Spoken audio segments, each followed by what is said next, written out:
eu liberei, então, mensagem no chat, reações, e liberei o microfone, só compartilhar a tela que eu ainda não liberei, vou liberar para a Brenda compartilhar, tá bom? Então, boa noite para todo mundo, esse passa a ser o link, porque o outro link deu problema, e vamos começar, então, a trabalhar. Então, antes de mais nada, eu quero agradecer a Brenda, pedir desculpa, Brenda, pelo imprevisto aí Imagino. da rede, não que eu tenha controle sobre o que aconteceu e fui pega desprevenida, assim como todo mundo. Embora desesperar. Você sabe que na pandemia, essa coisa de invadir acontecia com alguma frequência em sala de aula, tá? Não era tão raro assim, não, para ser honesta, porque eu acho que eu fiquei desacostumada, ficou um tempo sem acontecer. Mas deixa eu te apresentar, Brenda, antes de mais nada. Então, todo mundo já localizou a Brenda aí nos quadradinhos, né? Então, a Brenda ela é psicanalista, ela é graduada, mestre e doutora em psicologia pela Universidade Federal de Minas Gerais, professora convidada do IEC da PUC Minas Gerais, analista de terapias especiais na Alberta Saúde ArcelorMittal, tem experiência clínica, especialmente com crianças e adolescentes, e prática em pesquisa psicanalítica sobre clínica com bebês, autismos e psicoses.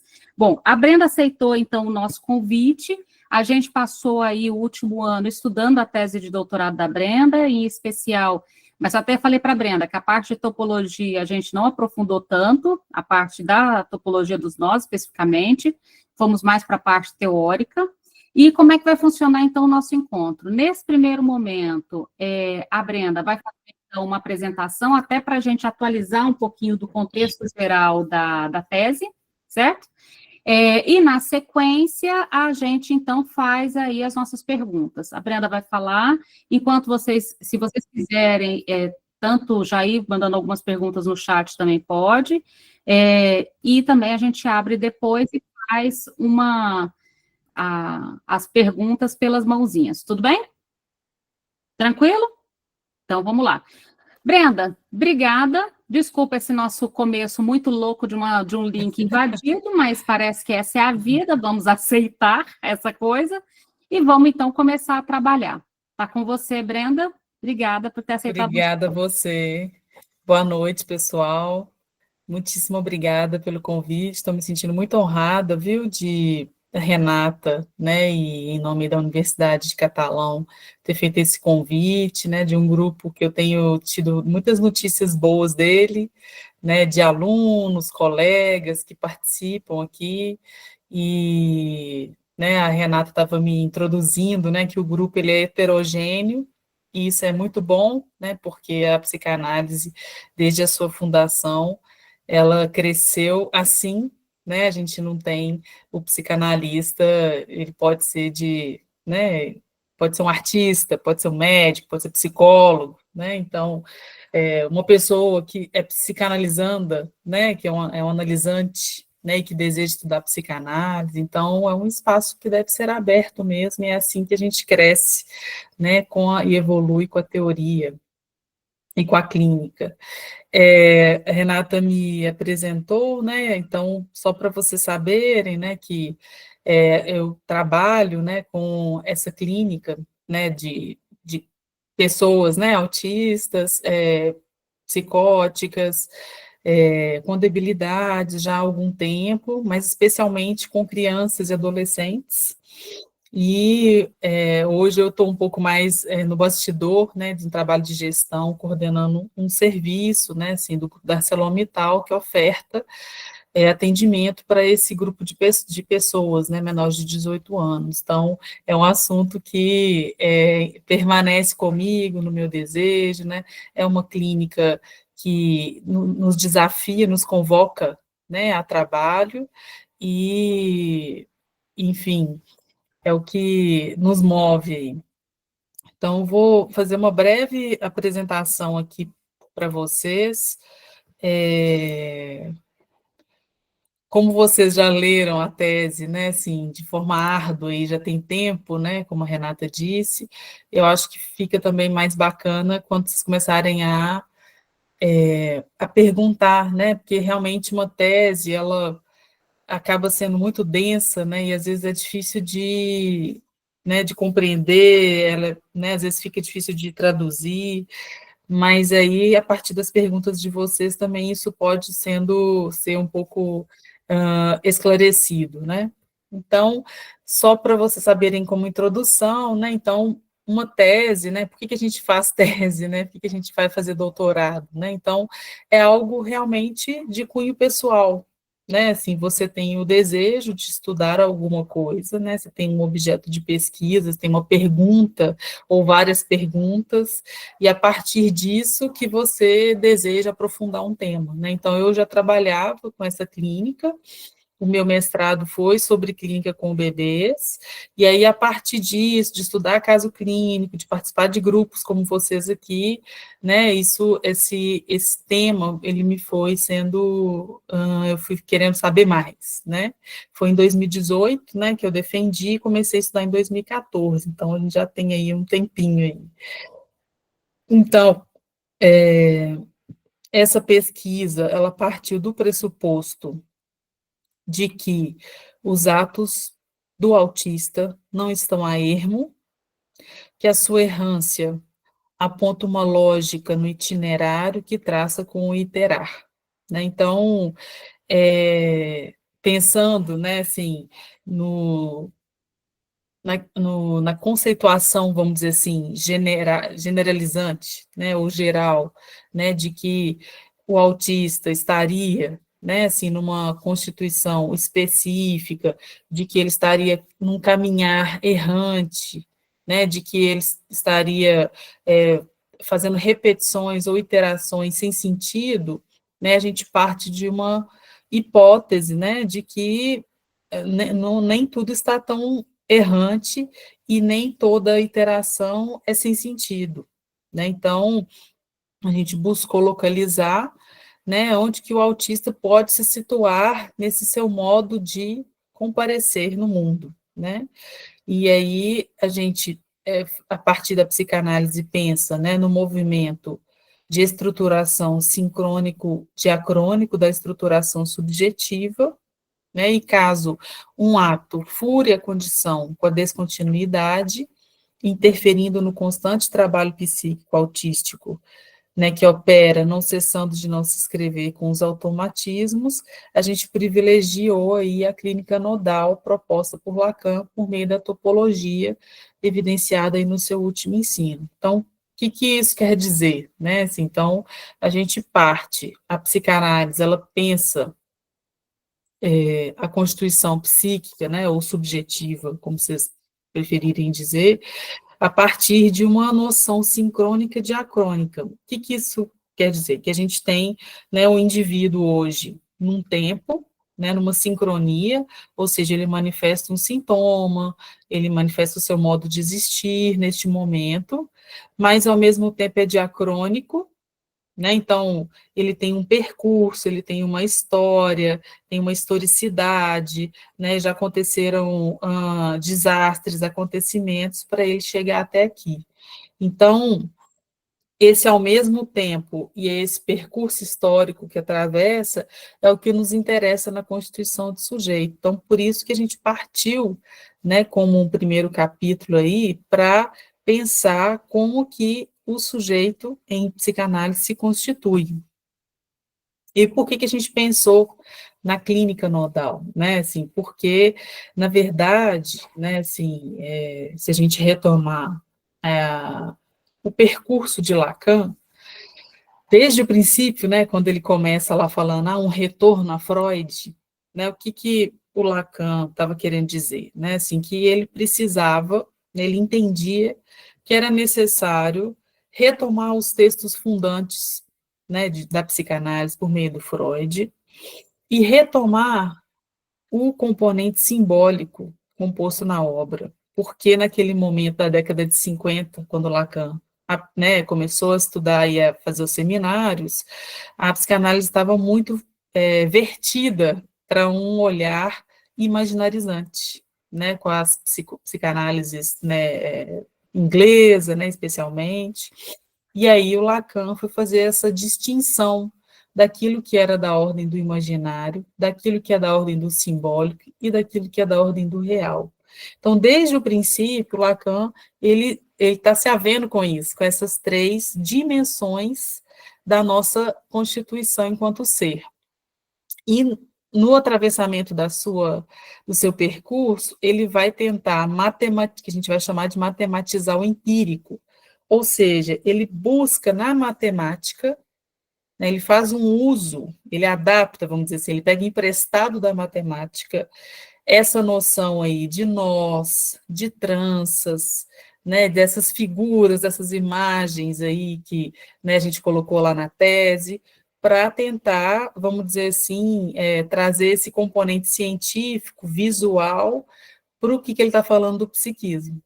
Né? Então, é uma tentativa de matematizar o empírico. E aí a clínica nodal, ela vem mostrar que, além da questão estrutural, né, do sujeito estruturado como linguagem, o inconsciente como linguagem, ele também é tempo espacial, né? Então, nós nos constituímos num espaço e no tempo, né? Então, quando ele vai falando que a gente vai, vocês devem lembrar aí na tese, né, quando a gente vai, eu retomo lá da teorização com a Ângela, do transamento de RSI, você vai vendo que vai acontecendo dentro de um espaço temporal, né? Então, o bebê, ele nasce no campo prévio simbólico, né, com o seu corpo orgânico, e aí esse corpo reage e incide sobre esse real, sobre o simbólico, né? E a mãe, com o seu imaginário, vem fazer incidir um sentido sobre esse corpo, né? Então, vem o imaginário sobre o real, né? E aí esse trançamento entre as dimensões começa a acontecer dentro de um espaço temporal, à medida em que o sujeito começa a aparecer, né? Então, nesse sentido, o que o Lacan vai trazendo, além do espaço-tempo, um tempo lógico de estruturação, ou seja, para a psicanálise não vai interessar, a gente estuda, né, mas a gente não vai se ater à cronologia dos eventos, no sentido do desenvolvimento humano. Então você, com um ano você tem que andar, né, com 6 meses você vai balbuciar, com 2 anos, né, você vai adquirir a emissão da fala de frases completas, né, assim, que a pesquisa do desenvolvimento propõe, né, mas a gente vai, para a psicanálise, a gente vai adquirindo essas funções na relação que se estabelece com o outro, ou seja, o campo da alteridade, com os meus semelhantes, né, no 1 a 1, na medida em que eu tenho pessoas que cuidam, né, do bebê, e esse sujeito ele vai aparecer, ele vai advir a partir desse lugar, né, num espaço-tempo lógico. Então, isso aparece para a gente na clínica, por exemplo, crianças de 5 anos que não fizeram desfraude e que não têm problemas neurológicos nenhum, que não tem problemas de ordem, né, fisiológica, já foi no urologista, né, a mãe já levou ao pediatra e, no entanto, não consegue fazer o desfraude. Mas o que estaria em jogo para esse sujeito? Né? Então, qual que é a lógica dele temporal? Né? Então, às vezes, ele está num tempo anterior, nessa relação dele com o objeto, né, de ceder ou não ceder à demanda, né, do objeto anal, mas eu preciso acolher para entender, né, e poder contribuir com esse sujeito. Então, outro ponto, né, da clínica nodal, você sai de uma perspectiva, né, desse estrutural liso e planificado para entender que o meu corpo, né, assim, a minha constituição, ela se dá nessa terceira dimensão e quarta, né, assim, de que eu preciso fazer uma certa adequação de figura-fundo para conseguir enxergar um contorno. Então, por exemplo, eu uso óculos, mas para eu conseguir enxergar a tela que eu estou falando com vocês, eu não posso ver o óculos, ele tem que fazer parte do meu corpo, para eu enxergar além do óculos e ver a tela. Então, nos interessa muito que crianças autistas, por exemplo, utilizem do duplo, né? Então, ela quer pegar o copo d'água, ela pega o meu braço para levar ao copo d'água, como ela faz uma extensão do corpo dela ao meu para alcançar um outro objeto, né? Assim, então, quando a criança, né, ela utiliza de algum outro objeto para dar conta, né, de se relacionar com os outros, né, como se fosse um anteparo, né? Então, isso noticia que ela precisa de uma outra, que ela se serve de outros, de uma outra lógica com os objetos para fazer anteparo com o mundo, para existir. E aí isso essa é uma noção temporal espacial, né? Deixa eu ver como é que eu passo aqui.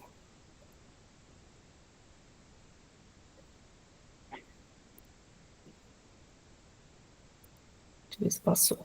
Então, a gente partiu, né, de pesquisar os interstícios aí da constituição psíquica, buscando analisar as balizas dos primórdios da estruturação e o que há de impasse e de recusa ativa do autista em não se aderir ao outro, dele não se servindo.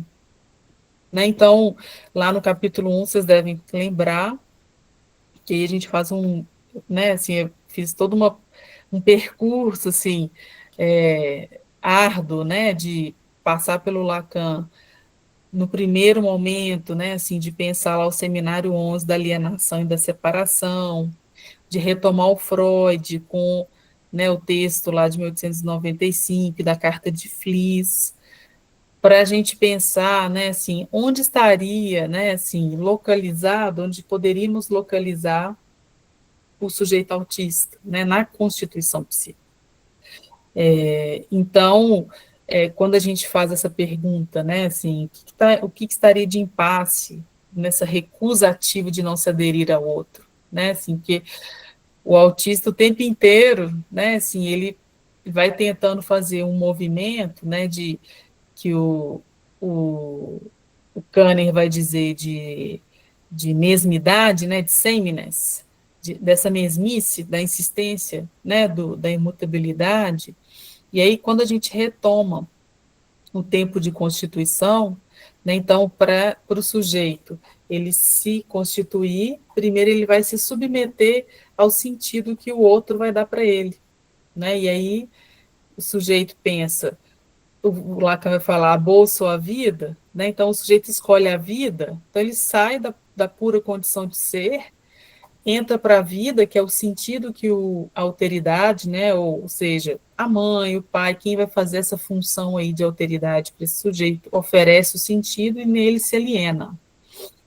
E aí, ao mesmo tempo, nessa alienação, o outro não vai conseguir cobrir todas as necessidades desse ser, né? Então, esse serzinho vai pressentir que tem falta também no campo do outro, e aí duas faltas vão se recobrir, e aí há a separação, né? No sentido de que o outro não me cobre com tudo, eu não cubro tudo do esse outro, e aí a gente tem uma alienação e uma separação, com uma operação de resto, que é o objeto A que cai.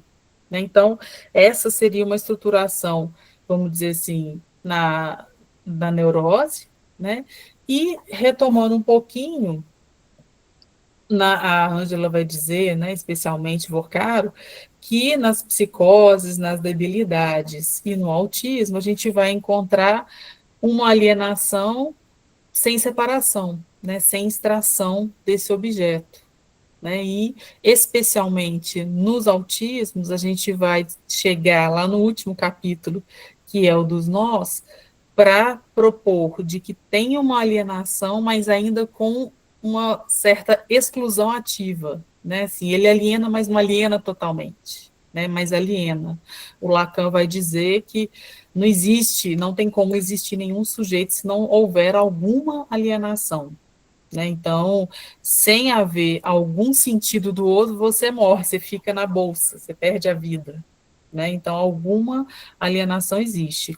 Para as psicoses, né, às vezes vai ser uma alienação muito aderida ao campo do outro, por isso que o outro aparece como perseguidor, né, um outro paranoico, um outro que incide sobre o corpo, né? Na debilidade, é um outro que sabe tudo, né? Então, a posição do débil, às vezes, é de que ele não sabe nada e o outro é que sabe tudo, então ele fica totalmente apassivado. E da condição autística seria uma posição de que eu tenho alguma coisa do outro, mas eu não quero muito me haver com esse outro, então esse outro não é um perseguidor, como aparece nas psicoses, né? É um outro real, né? E aí que o Maleval, que são os autores que a gente está pesquisando muito, né? O Jean-Claude Maleval, o Henrique Lohan, né? Eles vão dizer de que o autista, ao ficar nessa bordinha, ele aliena, mas não aliena muito, ele vai tentar construir, de alguma maneira, algum anteparo psíquico que faça distinção entre o que está fora e o que está dentro, né? Então, nas neuroses, né, o sujeito, uma vez que ele aliena e separa, ele, né, ele se constitui como um sujeito desejante, né, que tem a marca do desejo, que tem a marca de que o outro passou ali, né, de que eu tenho um furo, tenho uma falta, e os neuróticos eles se movem nessa busca de se satisfazerem com, né, a pulsão em direção ao objeto, né, e se satisfaz nesse percurso, lembrando Freud, né? Mas, nos autismos, né, então, nesse percurso que a neurose faz, né, assim, de aliena e separa, tem um objeto A caído e ele se forma, né, como sujeito dividido, ele forma um ego.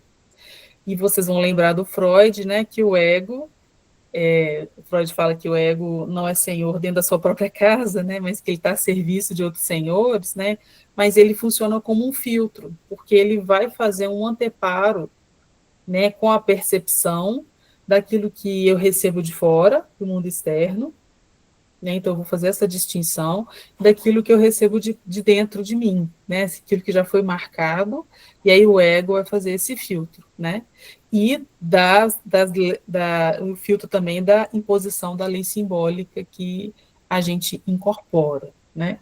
Uma vez que o sujeito autista ele não finalizou, né, essa hipótese de constituição, porque aqui são hipóteses, tá, gente? Porque são teorias, né? Ele vai se servir, né, dessa divisão aí, né, assim, nessa bordinha aí que enlaça, mas não enlaça, né? Ele encosta, né? Então, por isso que a gente partiu dessa investigação das condições de enlace entre real, simbólico e imaginário na constituição psíquica, partindo da hipótese de que uma leitura topológica do modo de anodamento dessas três dimensões pode nos fornecer os elementos para localizar a constituição psíquica do sujeito autista. Então, no primeiro tempo do Lacan do Seminário 11, a gente fez lá as bolinhas, as operações lógicas, né, de alienação, separação com círculos de Euler, e aí o Lacan avança na teoria para chegar no nó borromeano, que é o real, simbólico, imaginário, e complexifica, né, esse tempo de constituição. Deixa eu passar aqui. E aí, a gente vai partir daquilo que o autista mostra, né? Então, a gente analisa o uso específico que os autistas fazem dos objetos, deles se servindo como supostos mediadores que recobririam os furos perpetrados pelo trauma da linguagem, rejeitando aceitar a perda de objeto, né? Então,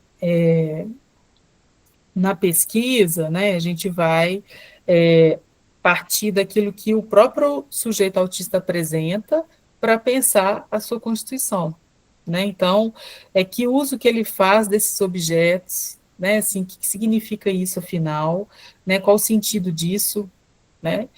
E a gente vai pensar em contribuir com essa clínica, apresentando essas possibilidades de tratamento, né, que sob transferência a gente pode fazer atos analíticos, né, assim, com bastante cuidado, né, então cada clínica ela é uma clínica com um neurótico, né, lá no divã, no consultório é de um jeito, com o sujeito psicótico é de outro, e com o sujeito autista também é distinto, né, então por isso que é importante a gente distinguir quem que é o sujeito e quais são as operações que ele se apresenta, porque a partir disso a gente tem uma direção de tratamento, né?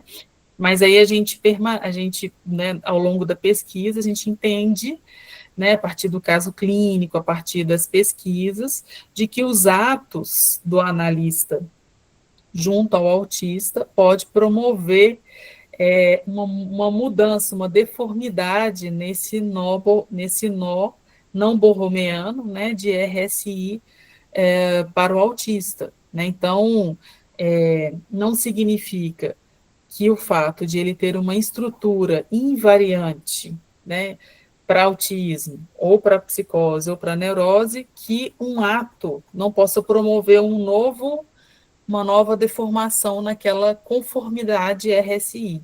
Então, o que significa, né?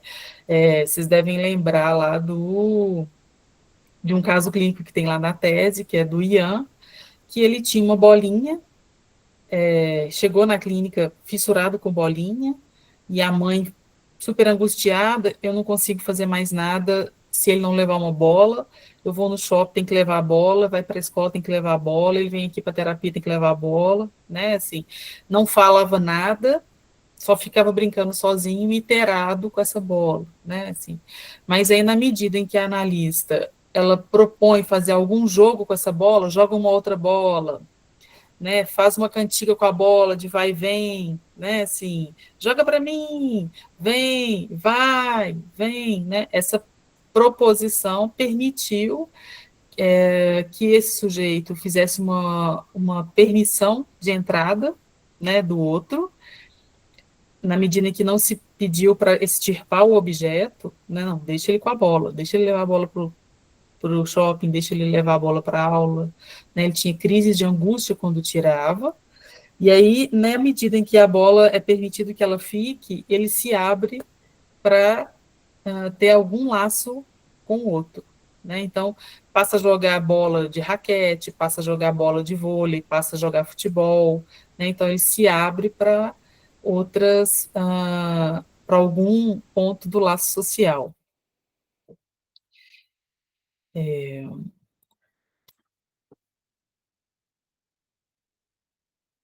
E aí, esses supostos objetos mediadores, né, que recobririam os furos, né, do trauma da linguagem, e que o autista vai fazendo uma certa rejeição de aceitar a perda de objeto, né, então, como na neurose a gente estava dizendo, na alienação, separação, tem uma perda do objeto, no autismo ele não teria, é como se esse objeto ele ficasse colado ao próprio corpo, né? Então é como se ele tentasse acoplar no próprio furo do corpo esses objetos com os quais ele se adere, né? Então ele se adere à bolinha, né? Ou ele se adere a um caderno onde ele leva, ele se adere a um assunto, ele fala do mesmo assunto em todos os lugares, né? Como uma tentativa de se localizar diante de si e do mundo, né? Então, no capítulo 1, a gente vai falar um pouco do laço social determinado quando o sujeito, né, ele assente ao campo do outro, né, da alteridade na operação de constituição. A gente localiza ele nessas operações lógicas, e nós questionamos que haveria, sim, uma alienação mesmo com a hipótese de não ter existido uma inscrição do significante primordial, né? Então, a gente recorre lá à teorização e à discussão do traço unário, né, que tem relação com o traço desse outro, e que institui uma identificação simbólica no sujeito em seu status nascente, né? Então, quando a gente recorre aí com as considerações freudianas a respeito da negativa, né, da Vernheim, da operação, a partir da beijar um ostócio, né, e o que significaria? De que no recalque primordial a gente tem uma inscrição significante, né? Uma inscrição de um traço que marca aquilo que se inscreve e aquilo que não se inscreve é expulso. Então, é como se para o autismo ele ainda ficasse no momento anterior, né, que a gente vai falar de Vermiden, que seria no campo da percepção, em que ele percebe muitas coisas, é hipersensível, né, que a gente vai falar em muitos casos, mas essa inscrição desse traço, dessa memória, que vai se transformar depois em significante, ele não se faz. E aí o autista vai acabar se aderindo a signos. Por isso que a gente vai chegar aí na holófrase, né? A holófrase é como se fosse um amálgama de palavra-frase, né? Uma coisa pela outra, né? Então, quando você fala com a Temple Grandin, que é uma autista muito famosa, ela fala: o meu pensamento é como se fosse uma pesquisa do Google. Quando você fala árvore, eu imagino fotos de árvores, tipos de árvores, aquelas imagens. Quando você fala banheiro feminino, eu imagino aquele desenho da menina, né, com um vestido, alguma coisa dessa ordem, né? Então, é uma palavra com signo e não significantes. Então, o que que isso vai acarretar? Né? Assim, vai acarretar no fato de que o autista ele é muito literal, né? Porque ele vai sempre fazer concatenações de uma coisa pela outra, né? A gente vai falar que é uma linguagem sígnica. Né? A gente às vezes brinca na clínica, o fulano tomou o chá da sinceridade, né? Assim, porque ele não tem esse filtro da metáfora, né? De pensar uma coisa, metaforizando o outro, fazendo deslizamentos metonímicos. Não, é uma coisa pela outra. É o significado para um significante. E no sistema da língua, que é o campo simbólico de forma geral, são os significantes que representam sujeitos para outros significantes. Ou seja, um significante, ele não significa nada, ele só significa alguma coisa a partir da relação do sujeito com outro significante, né? Então, se eu tenho um copo aqui na minha mão, com água, eu uso e falo, esse aqui é um copo para beber água. Mas, se eu encher de água e jogar um peixe aqui, ele vira um aquário. Ou se eu colocar um tanto de terra e plantar uma planta, ele vai virar um vaso. Ou seja, esse significante desse vidro aqui, que eu falei que nesse momento ele é um copo de água, ele pode ser tomado como uma outra coisa a partir de um outro significante de referência. Né? Então, por isso que para o autista, às vezes, é muito difícil de entender as contingências, entender o mundo, né? Porque o tempo inteiro a gente muda, você fala uma coisa, mas está querendo dizer outra, né? O campo das emoções, né? Então, às vezes, as fonodiólogas, né? Elas utilizam aquelas cartinhas de emoções, porque para o autista é muito difícil, às vezes, entender que a pessoa fez uma cara de brava, né, uma cara séria, e ela está brava, ou ela está preocupada, ou ela está com mal-estar, né? É difícil porque o mundo realmente ele é todo instável, né?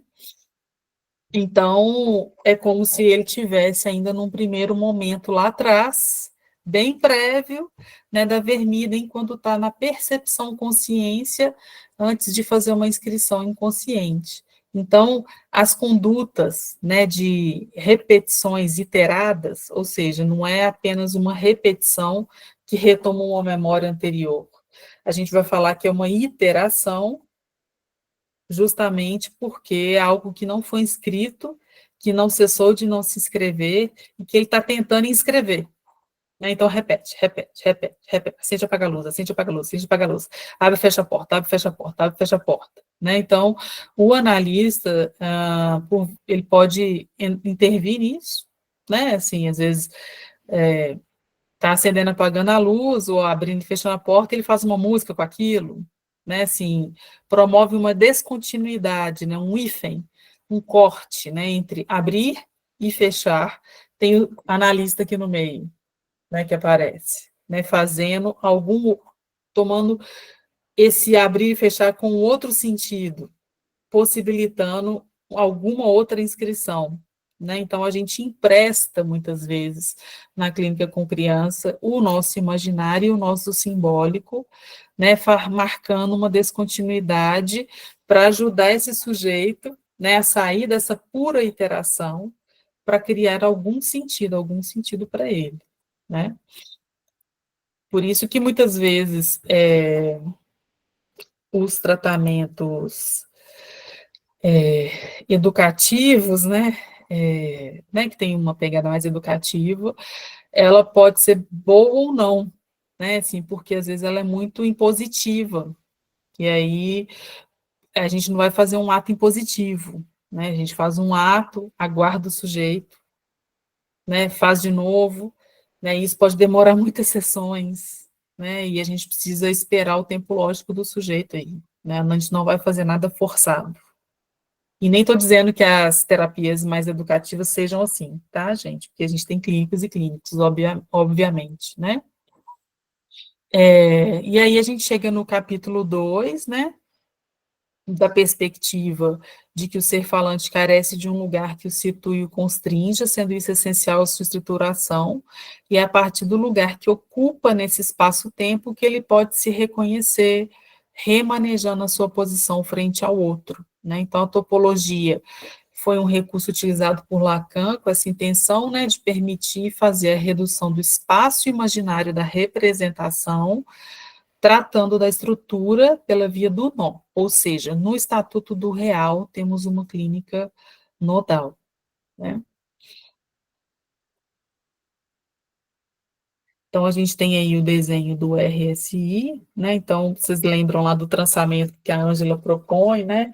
Primeiro, eles estão distendidos, né, um ao lado do outro, e na medida em que um sujeito nasce, cai aqui no campo simbólico, que alguém o toma por objeto de cuidados, né, a mãe, o pai, esse anodamento começa a acontecer até que se dê esse nó borromeano em 6 trançamentos aí, que é o nó borromeano, ele é vamos dizer assim, o exemplo, né, assim, a figuração, a mostração aí de uma estrutura na neurose, né, mas aí o Lacan, ele vai discutindo, né, em RSI, no último ensino, de que, na verdade, nem todos os nós são borromeanos, né, e que esses trançamentos aqui, né, eles podem se dar em formas de grampos, nem sempre é um por cima, um por baixo, um por cima, um por baixo, para ele ficar totalmente enganchado,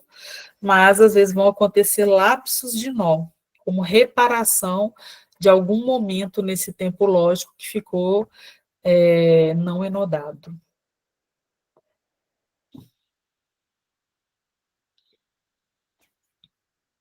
Então, na clínica com crianças autistas, a gente evidencia a subversão da lógica clássica, né, que aponta o cronológico para destacar o tempo lógico. E aí o objeto topológico que metaforiza o real como escrito é o nó Borromeu, né, destrinchando o que a teoria lacaniana traz acerca dele, das relações entre as dimensões RSI e os distintos atamentos com as nominações. Então, RSI pode se atar ao modo nó borromeano ou em lapsos de nó, que é o que eu acabei de dizer, né? Essa figura aqui é de um artista, tá, gente? Que tira foto do próprio filho, é o Archibald, agora esqueci o nome dele. Mas é super, super legal, ele fez um catálogo com o filho, que por meio da fotografia eles conseguiram estabelecer um laço mais próximo. E aí a gente chega ao capítulo 3, né, em que a gente articula aí a topologia lacaniana aos autismos, fazendo uma proposição de possível enodamento não borromeano, através do corte operado com ato analítico nos autismos. Então, a gente recorreu aí a 2 casos clínicos, né, de crianças pequenas situadas em posições autísticas para elaborar os possíveis nós nos autismos, né, como o caso da Marie Françoise da Rosine Lefort, né, e o caso Gabriel, né, que foi atendido por mim, e o Rafael, da Ângela e da Liana Vegantes. E aí a gente pôde discutir e analisar o modo específico com o qual o autista opera, ou seja, pelas suas manifestações singulares, né? Então, pelo duplo, pelos objetos mediadores, né, ou autísticos, por meio das neofordás, né, das ilhas de competência, que vão romper esse contínuo de gozo, né? Então, elas saem da pura mesmice e iteração, né? E o modo particular de se situar na linguagem e diante do outro, né, da alteridade. Então, sobre o outro, nós frisamos como ele pode ser percebido como da ordem do real, indiscernível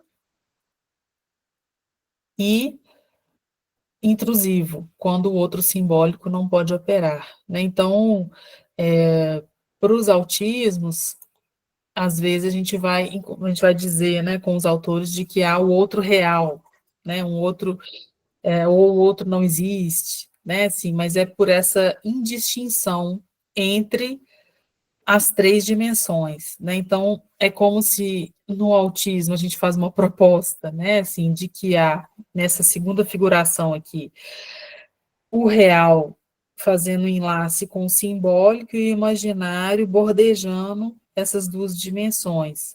Porque para essas três dimensões elas se fazerem diferentes, para a gente localizar que existe real, que existe imaginário e que existe simbólico, elas precisam estar minimamente enlaçadas, né, que o Lacan vai falar, que é o que dá consistência, né? Então, a consistência do nó, ela é do imaginário, né? Então, é o que faz ela coexistir.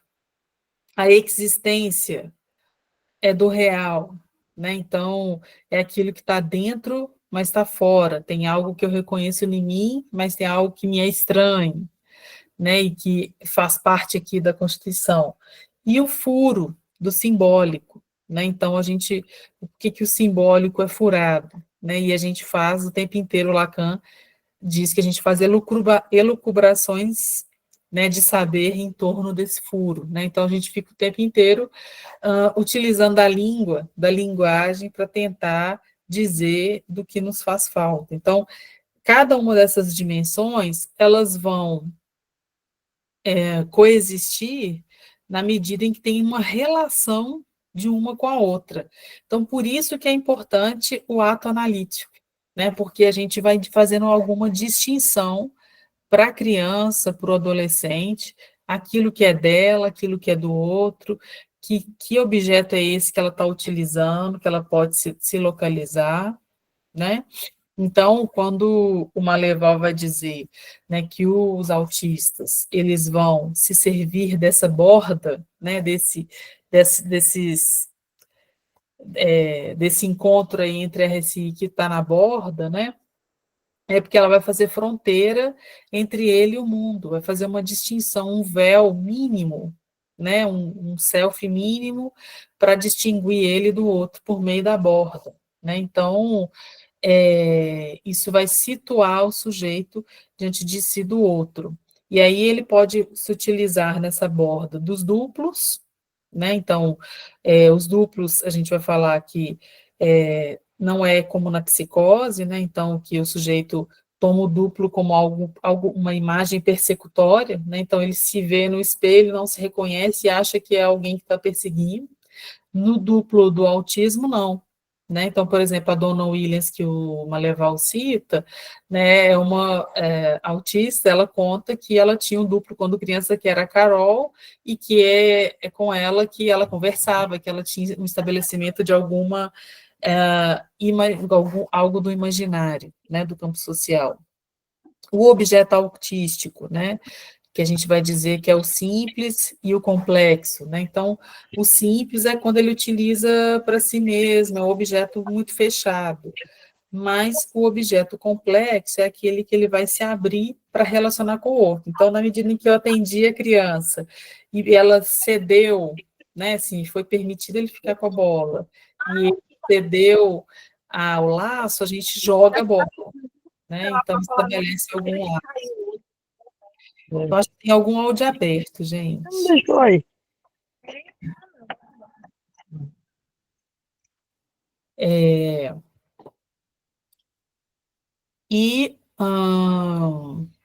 e as ilhas de competência, né, que fazem parte aí da borda, né, que é o conhecimento, né, que o sujeito vai criar, né, assim, então é o chamado hiperfoco, né, hoje em dia, de que o sujeito ele se torna um expert em algum assunto, algo da literatura, algo do campo social, e a partir disso isso aí também pode ser algo que ele pode se servir para relacionar aí com o campo social, né? Então, caminhando aí para a gente finalizar, o tratamento psicanalítico de crianças autistas traz em consideração os lapsos do nó, quer dizer, o estatuto de fracasso ou de falha no enodamento dos registros RSI, que se reconhece em todo sujeito, inclusive na neurose, né? Então, nós hipotetizamos que o autismo evidencia uma modalidade específica de subjetivação,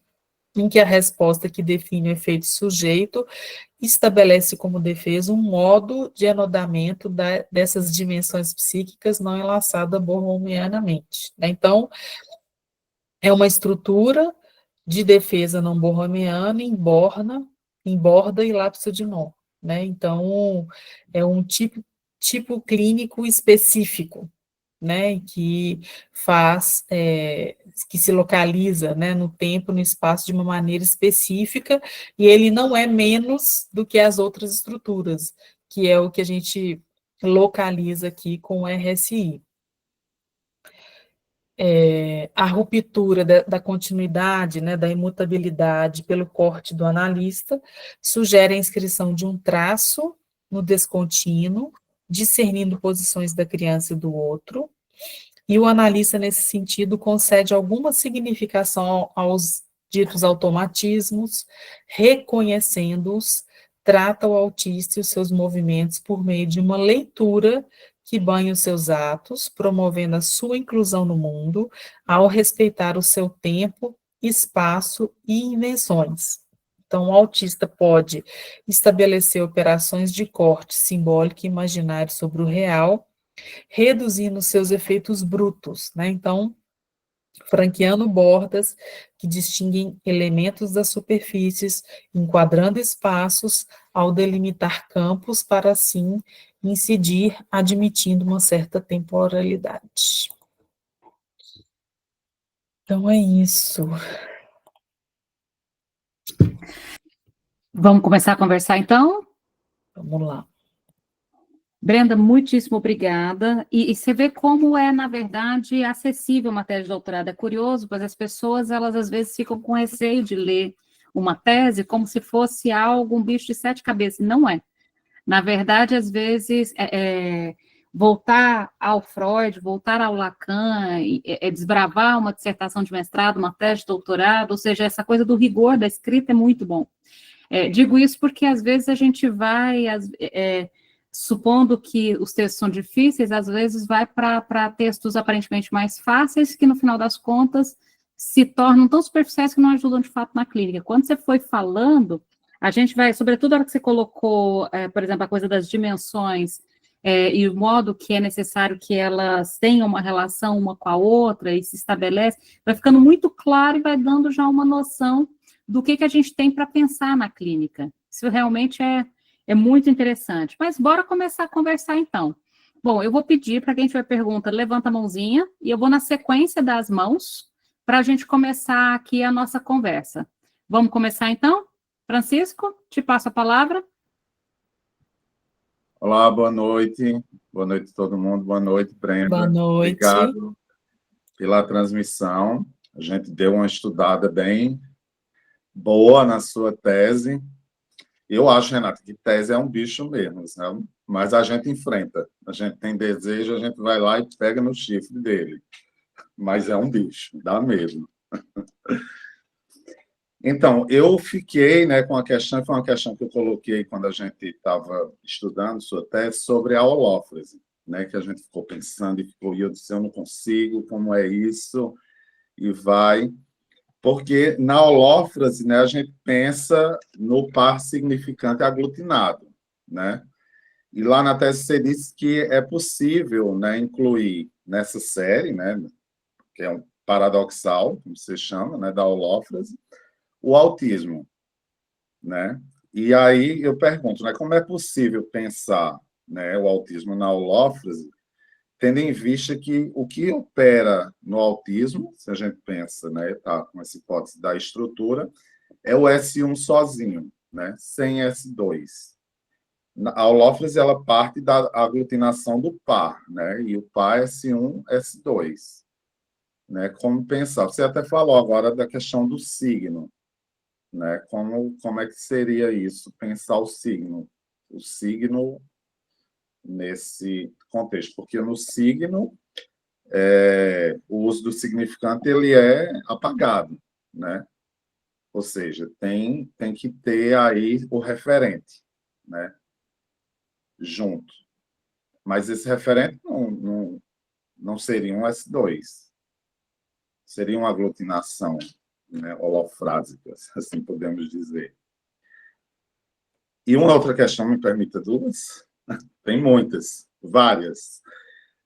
Você cita Shetman, né, que vai distinguir o enodamento, né, na neurose, que seria borromiano, na psicose, né, que não é borromiano, mas tem aí uma suplência, né, que faz uma amarração.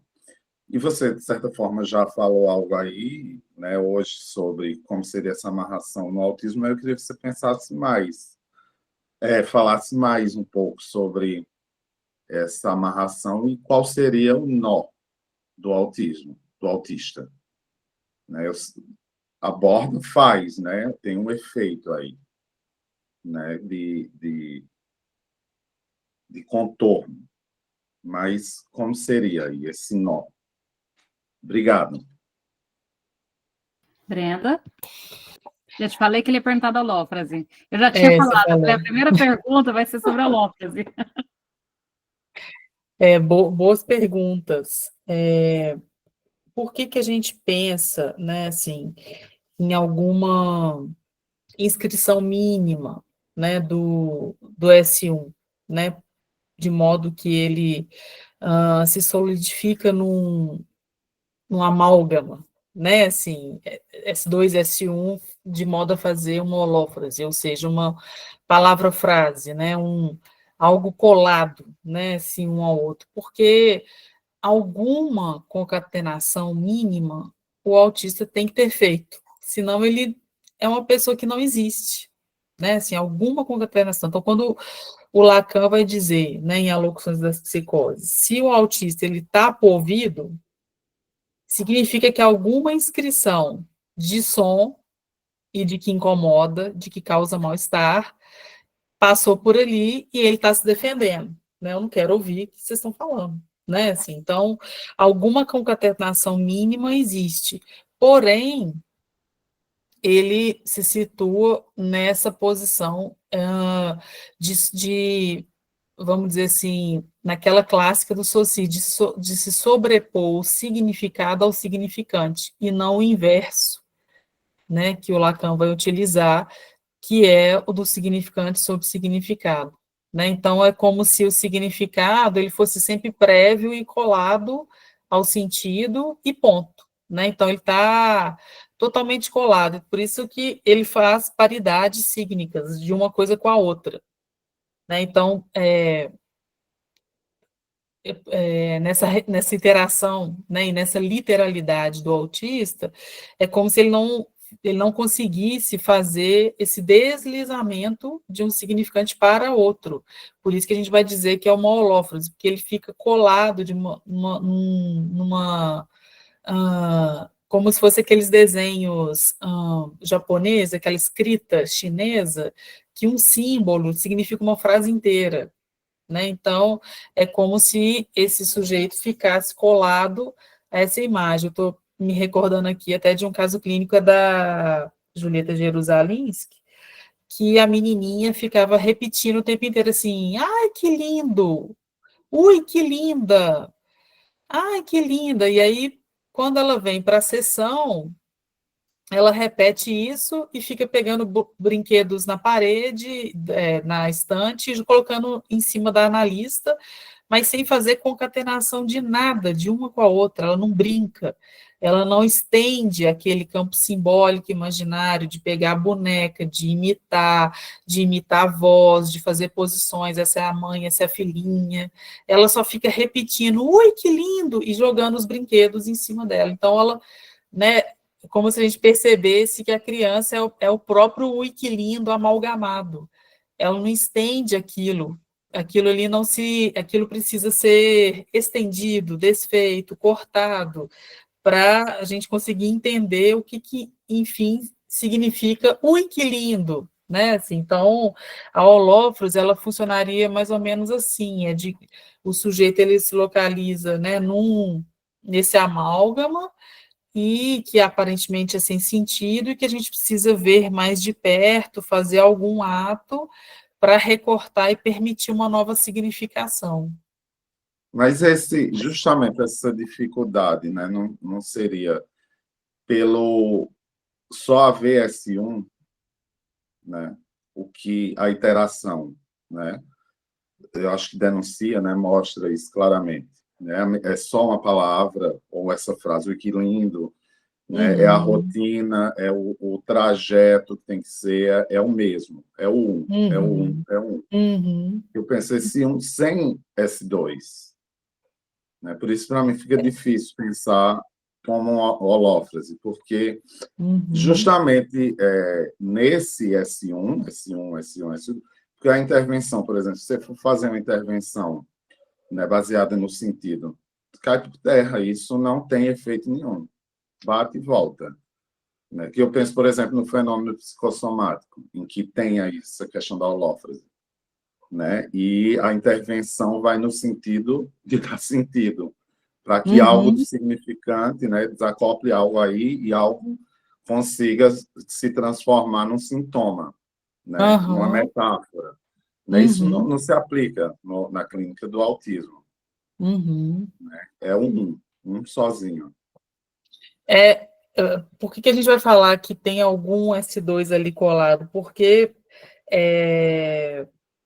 quando você, né, se você faz né, a conduta on-off, né, assim, parece que é o mais e menos apenas, né, assim, mas quando você faz alguma intervenção e isso se desdobra para uma outra coisa, algum descolamento, a gente pode fazer alguma, né, distinção mínima, né, de um com o outro, mesmo que pareça só uma interação contínua de S1s, né, de uns ali, né, mas alguma inscrição mínima ou amalgamada está ali, porque senão, né, a gente vai ter só sujeitos autômatos, né, assim, é um desafio, é uma coisa para a gente pensar mesmo, né.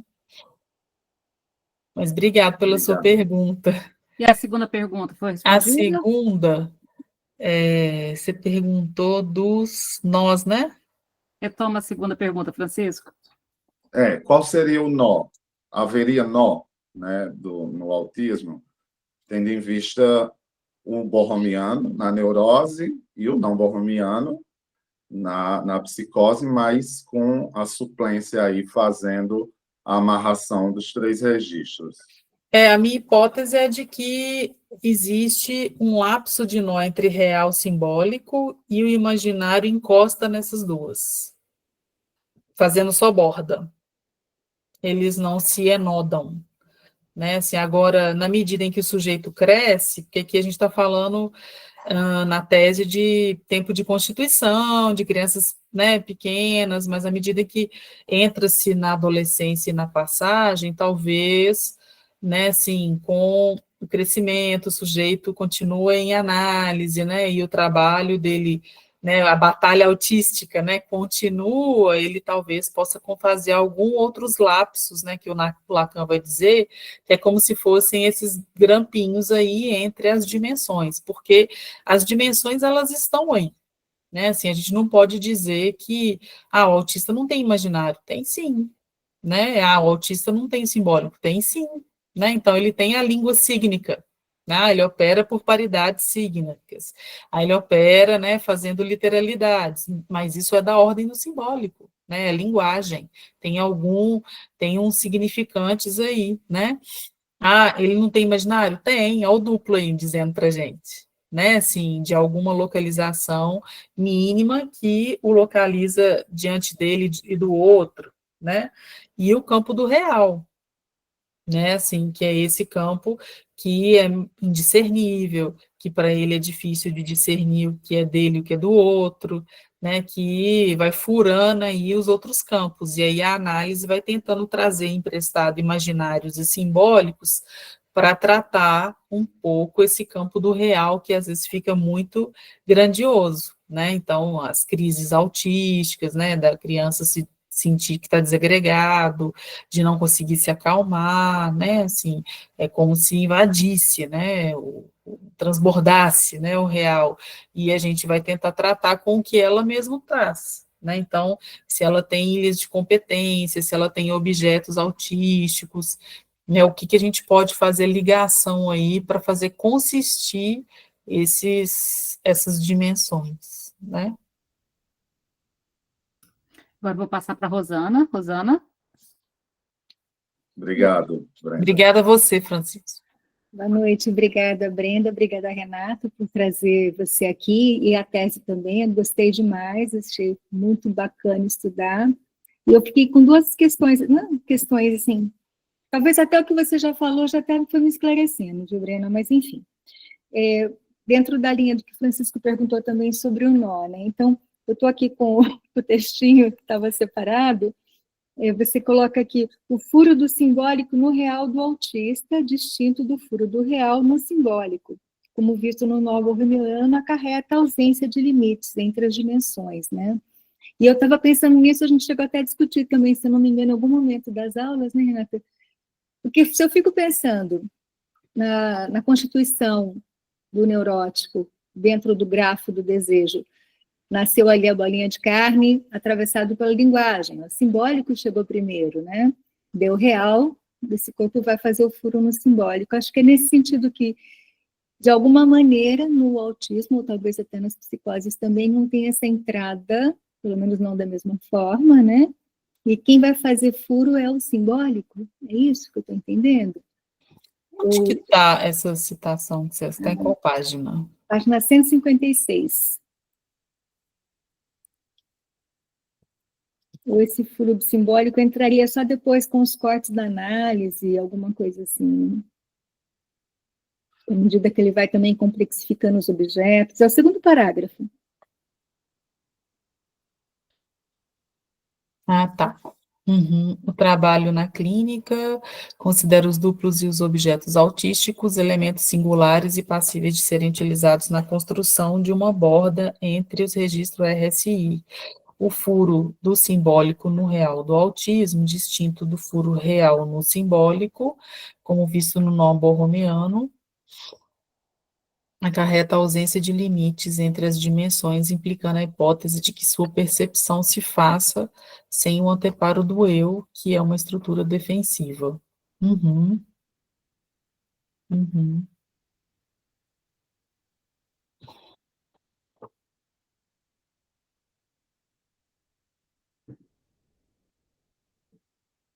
Eu tinha até anotado aqui das nossas aulas, né, o furo real, mocinho.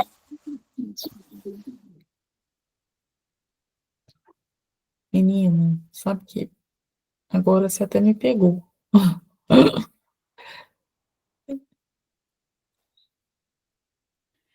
Mas É enfim. porque é no sentido de que é como se o autista ele estivesse totalmente no real, né? Assim, Uhum. ele está totalmente, vamos dizer assim, no indiscernível Imerso, do né? real, imerso no real. Lacan existe um seminário 1, né? Eu não sei se é com relação a Dick, eu acho que é a Dick. Né? Isso, Essas crianças estão imersas no real. Deixa eu exatamente. trazer um ponto para pegar aí o que o Rosana está dizendo, do furo do simbólico no real. Aham. A tese, a hipótese da foraclusão do furo, né? Não jogaria um tempero nisso, né? Como é que é, Francis? Não entendi. Da foraclusão do furo, né?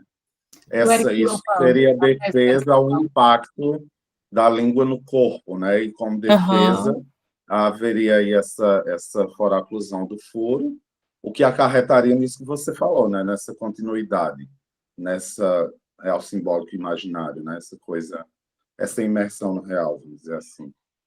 Isso, né?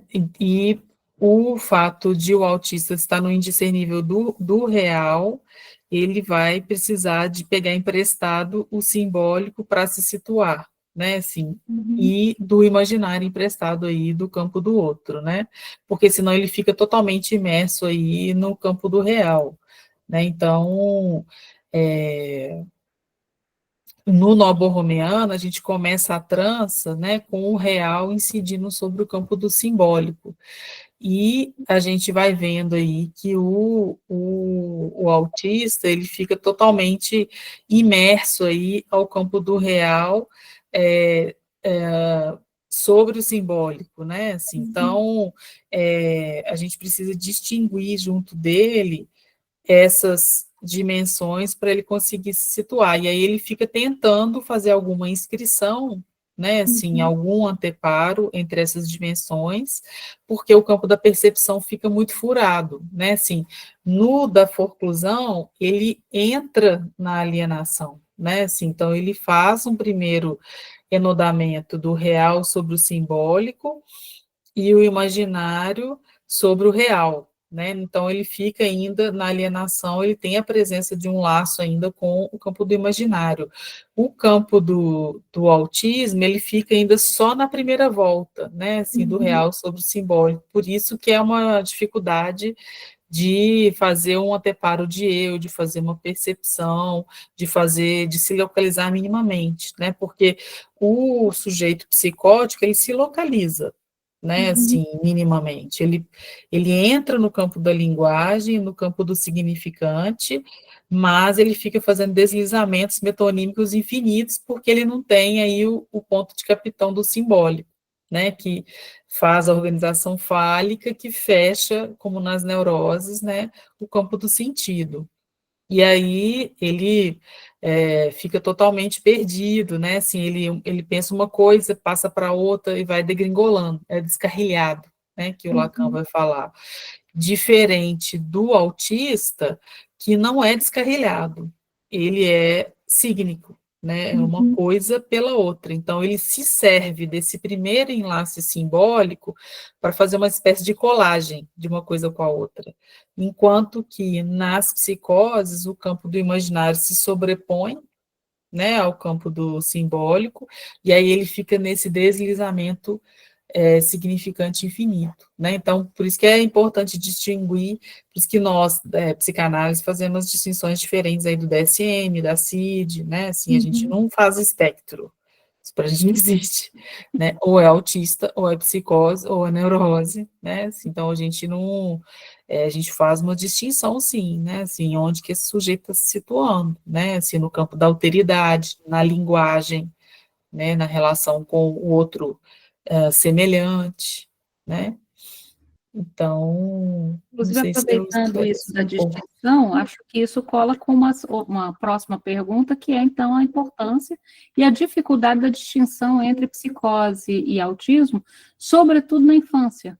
Porque da adolescência em diante, a própria psiquiatria já não tem tanta dificuldade para distinguir, mas na infância e início da adolescência é uma enorme dificuldade, até porque, como você acabou de falar, o campo do espectro, que incorporou o antigo diagnóstico de psicose infantil, que primeiro foi incorporado, né, pelas CGTs, pelas Situações Globais do Desenvolvimento, depois esses sumiram e ficou sem um lugar, né? Então, acho que, já que você citou a diferença entre a psicanálise e a psiquiatria, inclusive porque para a gente é importante distinguir a psicose e o autismo desde a infância, queria que você falasse um pouquinho, Brenda, porque quando eu jogo, inclusive, a palavra psicose, é uma tese sobre autismo, mas a gente encontra a incidência da palavra psicose na sua tese mais de 50 vezes, ou seja, é um tópico importante essa relação entre a psicose e o autismo.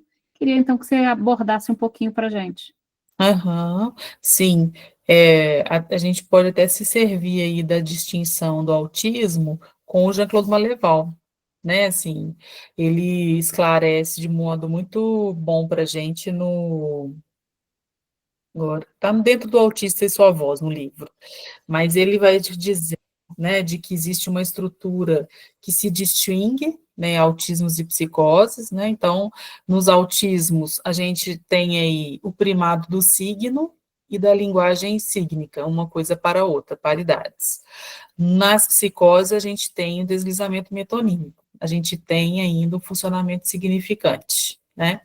Nos autismos, a gente não tem delírios e alucinações, né?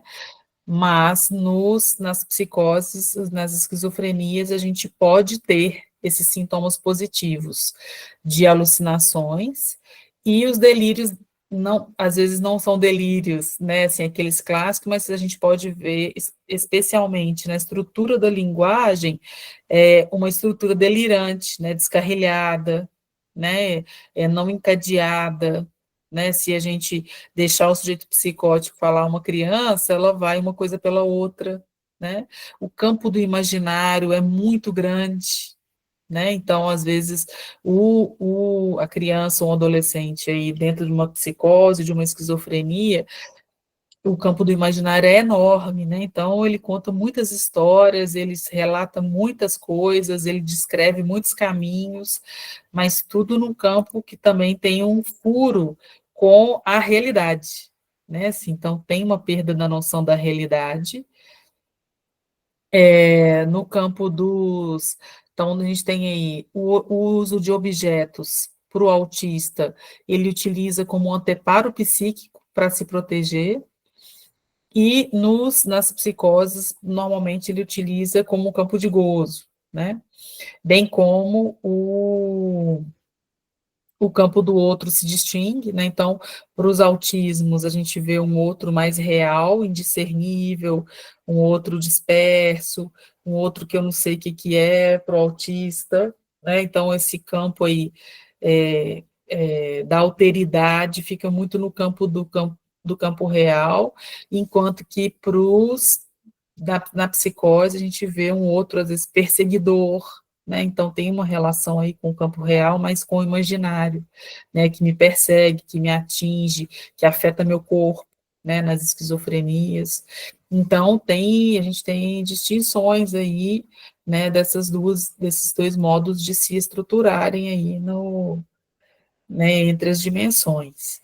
E aí, o campo das psicoses, a gente tem esse enlace mínimo que faz uma aderência ao campo da alienação, e dos autismos, a gente tem uma alienação não muito alienada, né, assim, que ele mantém uma certa posição de exclusão ativa.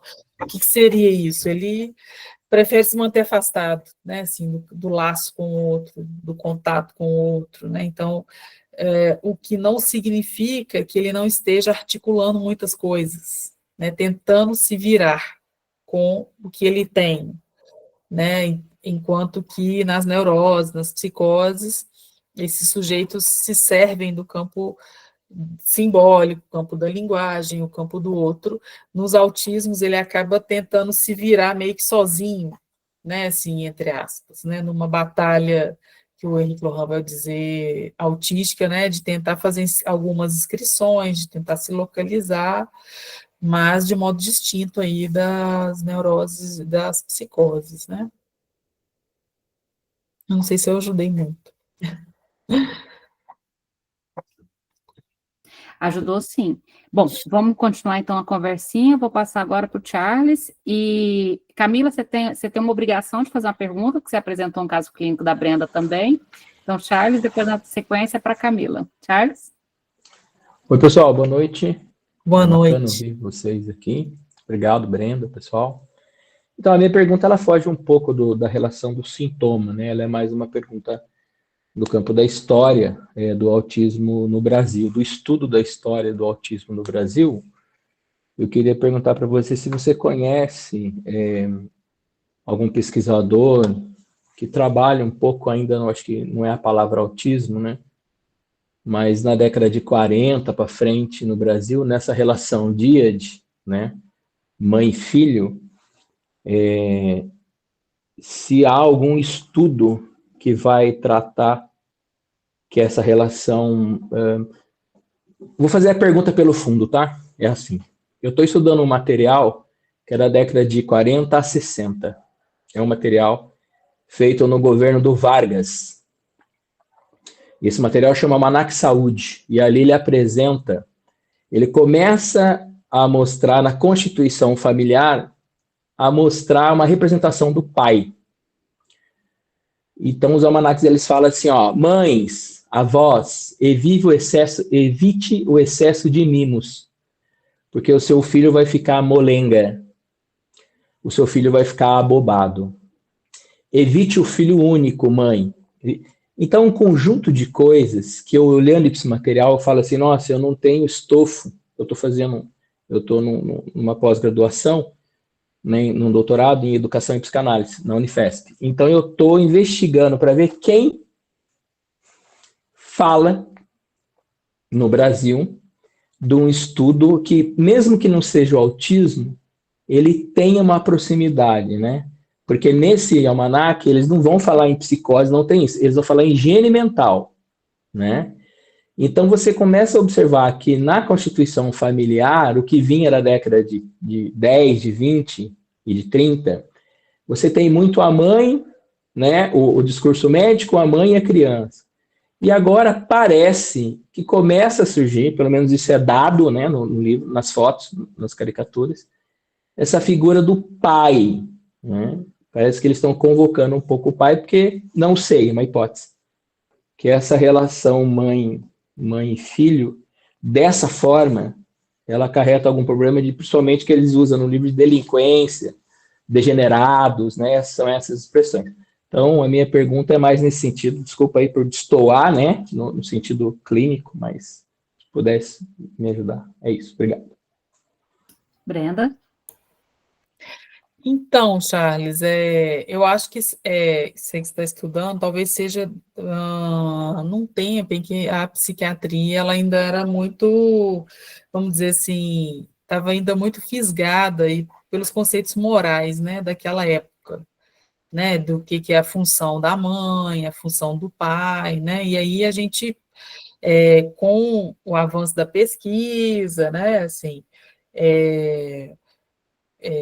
o avanço da pesquisa em psicanálise, até das psicologias, né, e o avanço da psiquiatria, e se servindo aí do Lacan, né, a gente vai entender que existem funções, né, paterna, materna, e que isso não está ligado propriamente ao gênero, né, assim, se é a mulher que vai fazer isso ou o homem, né, então preciso distinguir bastante, né? Assim, eu não tenho material para te falar, mas eu sugeriria ler o Lacan, né? Assim, a partir dessa perspectiva que ele traz, do campo simbólico, especialmente, né? Porque aí você tem que fazer uma leitura com um filtro muito grande, né? Assim, de que estava num momento político, né? Assim, numa perspectiva muito moralista, né? De qual que seria a função da mulher, que seria maternal, né? Assim, e aí fazendo um tanto de adjetivos do que seria. E é aquela ideia muito antiga de que a mãe é a culpada, né, de tudo que tem no filho, e a gente vai transpor isso, né, assim, o Lacan vai dizer, não tem nada a ver isso, né, assim, a gente trabalha com funções, uma mulher pode exercer a função paterna, bem como o homem materna, não tem relação com gênero, né. Sim. Não, sim, professor. Não, isso aí eu até, sim, eu sou avisado, e nesse sentido, sim. Mas eu estou estudando justamente a sociedade da época, né? Estou querendo fazer, claro, uma teoria crítica sobre, né? Mas mas me ajudou. Eu estou também lendo bastante sobre psiquiatria, né? Que eu conheço um pouco da Liga da Higiene, enfim. Mas beleza, se souber de algo, me fale, porque eu estou tentando entender nessa configuração de industrialização, mercado de trabalho. Tem uma questão ali que eles não querem que a mulher, aparentemente, que a mulher não vá para o campo de trabalho, entendeu? É um conjunto, é complexo, não é tão talvez simples. você tenha que estudar um pouco da história aí da psiquiatria social, da psiquiatria, né, da reforma, porque aí você vai te ajudar melhor a ter uma leitura bem boa, assim, da crítica, né, desse momento, e até a gente chegar na luta antimanicomial, que vai avançar, né, nessas ideias, Isso. né? Tá bom. Obrigado, viu? Bom, então, para a gente ir fechando agora, a Valéria e depois a Camila. Certo, Camila? Valéria? Boa noite, muito obrigada, Brenda, obrigada, Renata, por esse trabalho aqui. Na verdade, uma pergunta, assim, até bem objetiva, né, para vocês duas, assim. Eu sou pediatra, tá, e eu sou pediatra já há 30 anos, né, e agora estou saindo, já saí da assistência, na verdade, né, trabalhando com a psicanálise. E assim, conversando com colegas, né, dentro da nossa prática diária, assim, trabalhei em posto de saúde, emergência, internação, né, fiz toda pronto atendimento também.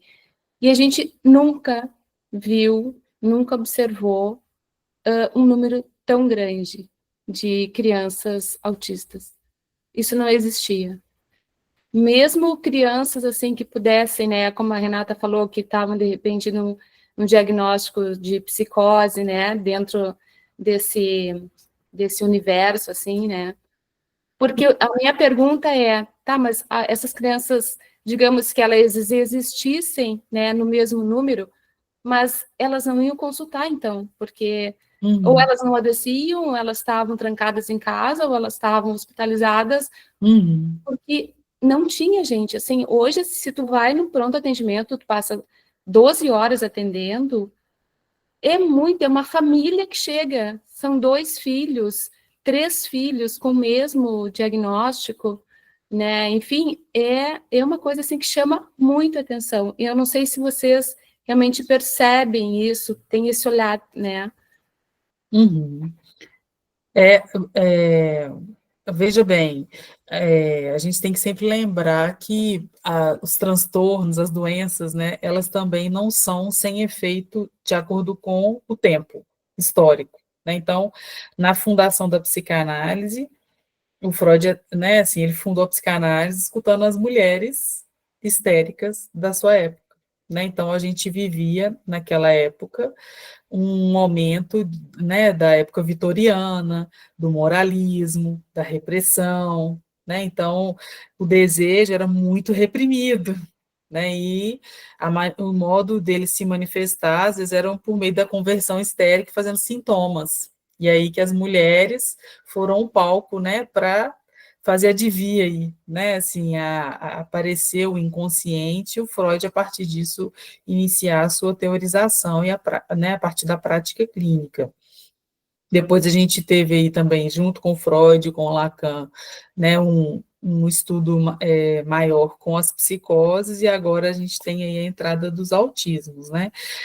A gente, né, eu creio que a gente está num tempo distinto, né? Assim, hoje a gente está no tempo da IA, né, das nets, das internets, de um fomento, né, ao individualismo, enfim, isso não é sem efeito, né, assim, para subjetividades. E a gente tem, em contrapartida, um olhar para algo que antes não se via mesmo, que é isso que você está falando, né? Então, será que não tinha autista antes, ou eles estavam onde? Estavam escondidos, né? Então, hoje, para a medicina, especialmente, você sabe que você é médica, a gente entende, especialmente aí com as neurociências, fomentaram muito o olhar para a criança pequena, né? E que o quanto antes a gente intervir, né? A gente tem aquele tempo da neuroplasticidade, né? Então, quanto antes você vir, né, sinais de autismo ou de impasses na constituição, que é o que nós psicanalistas tratamos, o quanto antes intervém para que aquilo não se congele numa patologia, né? Então, eu acho que a gente tem alguma incidência aí do momento histórico em que vivemos, e temos, em contrapartida, a ciência que está, né, jogando um olhar, lançando um olhar para a intervenção precoce, e que inclui nessa rodada, né, os autismos, né, assim. Então, eu não sei o que Renata pensa, mas, né, assim, eu penso um pouco a partir disso, né, também, né, e aí a gente vai desmistificando, né, assim, não vai dizendo que o autista é menos que ninguém, né, assim, e aí a gente tem o movimento das famílias, né, então as leis que nós temos aí, a Berenice Piana, a lei da inclusão, veio muito em função do movimento dos pais, né, assim, por que que uma pessoa com deficiência física pode ter acesso à escola com um profissional de apoio e o meu filho que é autista não? Né, assim, então, tem toda uma conjuntura, um tempo, e muito recente, né, porque essas leis, por exemplo, é de 2012, que, apesar de, né, de polêmica, vai fomentando no campo social um olhar distinto que antes a gente não lançava, né? Sabe que acho que a Valéria coloca um ponto muito importante, todo mundo que está ali na linha de frente, né, Valéria, que a gente está trabalhando bastante, deixa eu só desligar aqui do Charles, a gente vai chamando a atenção algumas coisas que não apareciam, de repente aparece, né? Por exemplo, esse grupo aqui, há 20 anos atrás, quando a gente começou de saúde mental da criança e adolescente, a gente estudava as psicoses infantis, os casos de autismo eram raros. De repente, os quadros de psicose infantil foram desaparecendo, os quadros de autismo foram aparecendo até o ponto em que as psicoses infantis deixaram de ser diagnosticadas como psicoses infantis. Mas acho que, Brenda, você toca num ponto importante. O diagnóstico, ele tem um enlace com o tempo histórico. Então, se nós estamos num tempo em que, por exemplo, nós temos vários movimentos em relação ao autismo, ainda bem, autistas do Brasil, em relação aos próprios autistas, TEA, AMA-TEA, são os pais e amigos, ONGs, mas vocês já perceberam que nós não temos movimentos em relação a outros diagnósticos que continuam recebendo um lugar social bastante problemático? Por exemplo, nós temos 2 espectros, né, no manual, o espectro do autismo e o espectro da esquizofrenia. O espectro da esquizofrenia, ele ocupa um lugar social muito pesado. Muito pesado. Então, o espectro do autismo, ele ganhou um lugar social possível, inclusive por leis de inclusão, por a inserção no mercado de trabalho, vagas reservadas, cotas na universidade, mas o espectro da esquizofrenia não, né, Valéria? Esse tem um peso. Então, uma das coisas que você citou aí na tua fala, que às vezes os pais falam, mas meu filho tem muita dificuldade e ele só vai ter o suporte se tiver um diagnóstico X. Então, tem alguma coisa que também das políticas públicas tem forçado nós, profissionais de saúde, a ter que enquadrar, às vezes mais rápido, a um diagnóstico para acessar algum serviço. Você tem percebido isso, Valéria? Você que está aí na linha de frente na pediatria, né? Sim, isso acontece.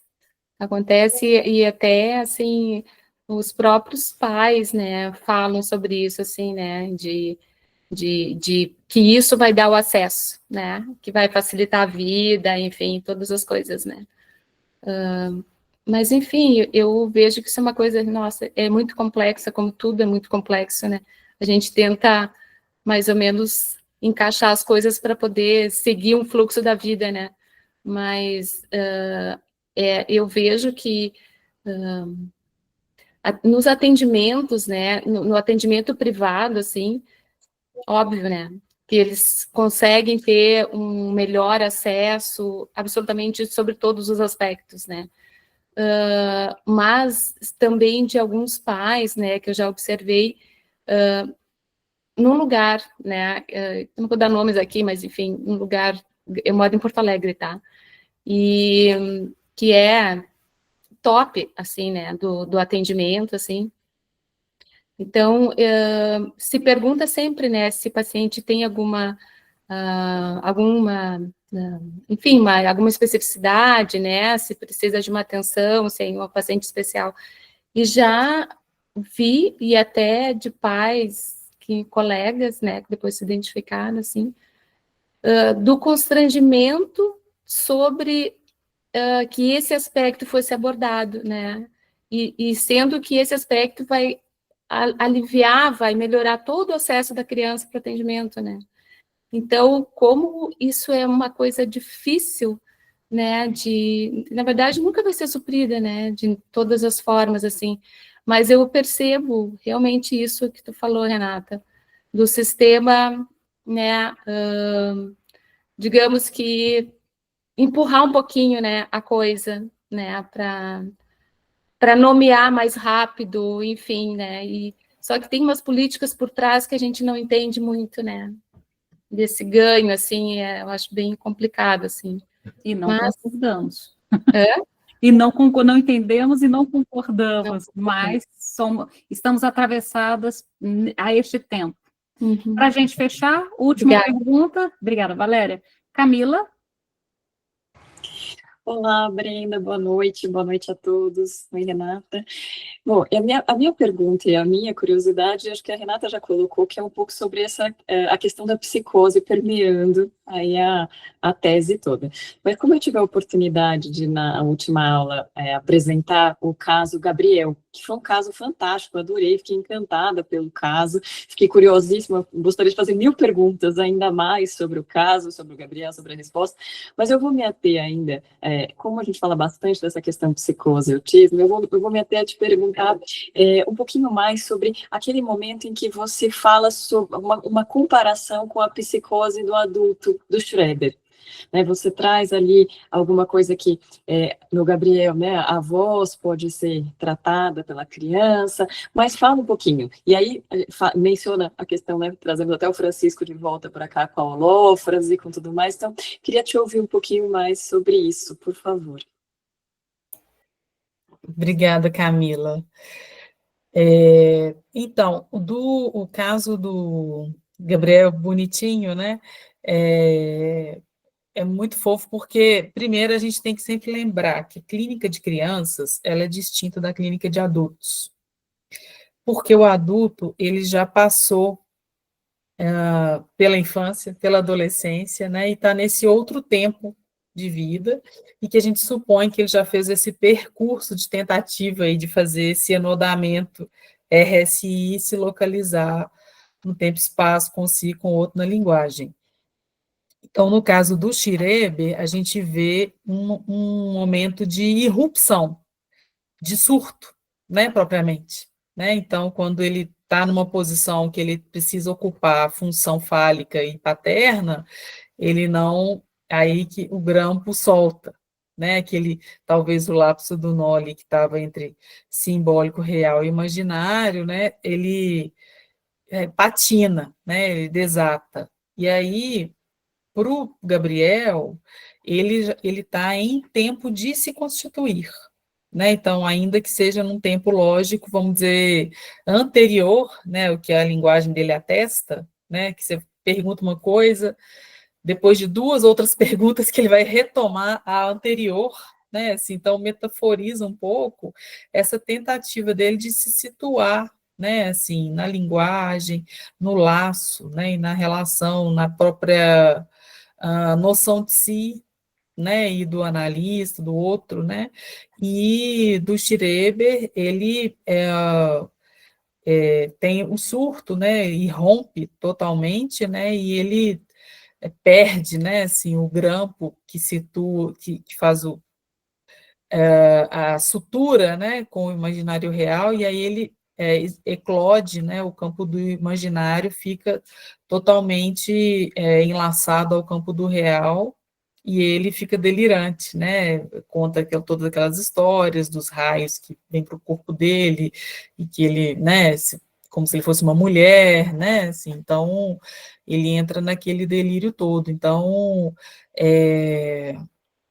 vamos dizer assim, é como se ele tivesse dentro de um funcionamento neurótico, né, até então, e quando ele é convocado a uma posição de responsabilidade de ocupar o pai, ele aparece, né, eclode aí uma psicose que talvez tivesse tratada, entre aspas, aí, né, tinha algum grampo que segurava, né, e no caso da criança, né, do Gabriel, ele ainda está nesse status aí nascente, mas a gente vai distinguir aí do autismo, né, como uma psicose, porque ele faz esses deslizamentos metonímicos, né, assim, ele estende a conversa, né, assim, e tenta se situar, né? Assim, mesmo que num tempo anterior, né?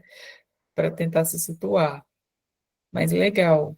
Então, a ideia do Schreber aqui é mais deixar no front, não fazer diretamente um comparativo com o Gabriel, não é nada que você tenha avaliado durante essa estada com ele que possa, enfim, vir a eclodir futuramente, não é uma previsão, por exemplo. Uhum. É porque também a gente não sabe, né, a história do Schreber, como é que ele foi criança, adolescente, a gente sabe a história dele quando ele chegou na clínica, né, já em surto, né, depois que já eclodiu, né, então, adulto, né, mas aí, como a gente, né, as colegas que lembraram, a gente está com um olhar muito focado aqui para a primeira infância, né, a gente vê que estruturalmente né, as estruturas psíquicas, elas vão se fazendo já desde sempre, né, assim, mas como o sujeito ele está em constituição, ainda vai passar pela adolescência, muita coisa vai ser anodada ainda, né. Vocês lembram lá na tese que a gente falou das nominações, real, simbólico e imaginário, que é um quarto elo que vai sendo formado aí na época da passagem adolescente, que às vezes o sujeito adolescente ele pode fazer uma suplência, né, assim, fazer um outro nó que grampeia e segura o RSI com algum acontecimento, por exemplo, um adolescente que se tornou pai, né, um adolescente que começa a trabalhar, isso pode ter efeitos variados sobre o sujeito, então, por isso que a gente tem que, a clínica RSI, ela é boa porque ela traz essa noção de deformidades, de que uma coisa pode tornar-se outra a partir de um outro espaço-tempo, assim, então, não é tão fixo, né? Brenda. Obrigada. Eu queria Lá, agradecer né? demais, mais uma vez, desculpa pela invasão, que esteve pela primeira vez, você foi premiadíssima. Gente do céu! Foi premiadíssima, mas, enfim, faz parte desse universo da internet, e ele tem todas as vantagens da gente poder conseguir juntar gente aqui de tudo quanto é canto do país. Eu estou no Centro-Oeste, você está no Sudeste, tem gente aqui no Sul, no Norte, Márcia está no Norte, tem gente no Nordeste, Francisco está no Nordeste, a gente tem literalmente...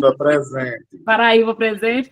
A gente tem literalmente pessoas dos 5... Paraíba presente também. Maravilhoso. Tá vendo? Paraíba presente também. Pernambuco presente. Viu?